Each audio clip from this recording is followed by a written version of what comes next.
airport naye kirungi Ritah Dancehall we wa netulaba Ritah nga muwabuhaga netugamba tononye ku Ritah atubulire how is it what's going on how is she actually there is report stash kyomkyalo ono agenze era n'ennyumba agitunda tasobola ng'alaga wanga ye waffe agala kuyimba byeyo Sheebah ne bakufeera n'ogenda Uganda n'ovaawo nti ogenze nti jira ffe twatesa teri kuva ku butaka teri kuva Kampala nganye teri kuva mu ggwanga lyange mbiganye I'm staying abatwagala mujja tulabira wano so you can't I was nainako conversation ne Shanks VVD those guys bali ba star actually yali star ya Chameleon platform naye kati awo afunye erinnya tutumuse bachalibe bamugamba tugende kati jogere bwe abazungu zino zireta future gwa my future je tulimu wano nzo asina muwadde somba happy so tokolanga ensobi Uganda ewoma ate ng'ogikubye naddala kale bw'ebeeganye bano betugeganye genda ko mu Skype ne ogende naye ng'ogikubye ng'evunnamye tokyasugira bubi so life is better home here. I know. But anyway, Ritah Dancehall tells us agenda kubeera atya kuba myezi agenze myezi close to 3 months. Gamba ina n'okusooka omwana akulekulemu. Omukyala aba yakazaala alina okufuna that time to give the baby time. Kyensikiriza nti Sheebah ajja kikola because she's a real girl. Surely. Kale katulabe emboozi eno. I am okay. I am not okay. I am happy. We had a great show. I'm happy. My boss reached bulungi oluzungu kanduvemu abantu bajja katema muli mukama wange muganda wange sister wange chali wange byonna nalina okubaawo nalina okusibula ku mukama wange nalina mwana I had to be there.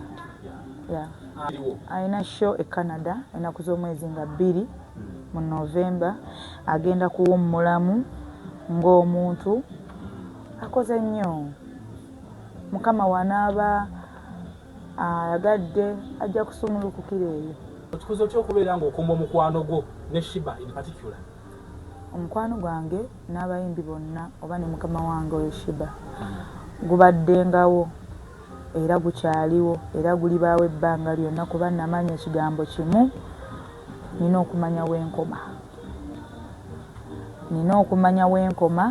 nina okumanya limits zange nina okumanya nti wano sigisobola kutuukawo wano kino ne bwe tuseka ne tukomayo ne tukola buli kimu siyina kusukka kati abantu abamu mu bulamu beerabira n'alowooza nti oba tuseseemu ne mukama wange tukoze bwe tuti otandise okufuna eyo closure n'osuubira nti ate ogenda kusukka ayinza obutakugamba mu ntandikwa naye sibasibwalaba era ogenda kutuuka ekiseera nga tokyasobola kukola naye because wasukka tosukka know your limits tujja kuwangula nnyo mu mirimu gyaffe oba gwa kuzina oba gwa buyimbi oba ki manya wokoma wali otandisewo foundation yo ekibiina weekiri abaana weebali naye abaana abasinga bali nnyo mu ssomero baddayo ki ku masomero kati ate be nasigaza abalala nga tayimu yange sisobola gibawa nnyo nga nina emirimu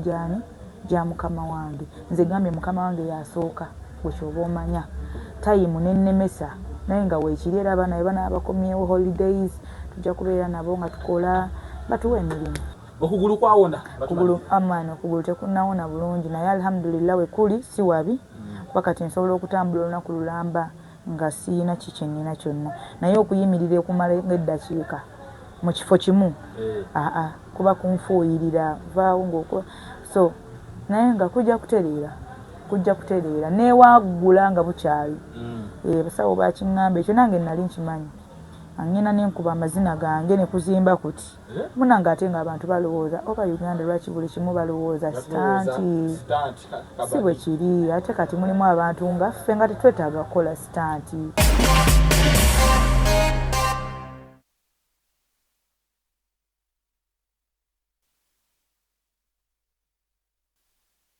Kale. Okay, that is Ritah Dancehall. The baddest. Abadde agala nnyo Sheebah bambi nnyo. I think it's the reason we actually had to look for her. Okay. Yatubulira awulira atya muli. Nyongera okubajjukiza Ritah embeera we kusukkako ng'omisinga kyaliwo. Fune ka Romi's wine. Ka stocking ewaka osobola okuba nga ate embeera weekutabukako you sip and sleep togenda ate kukaabira mu bantu. Sip some Rome's wine, you will thank me later. Wabula ate Mirinda, mwabatanywa mwenge, obeera advised okunywa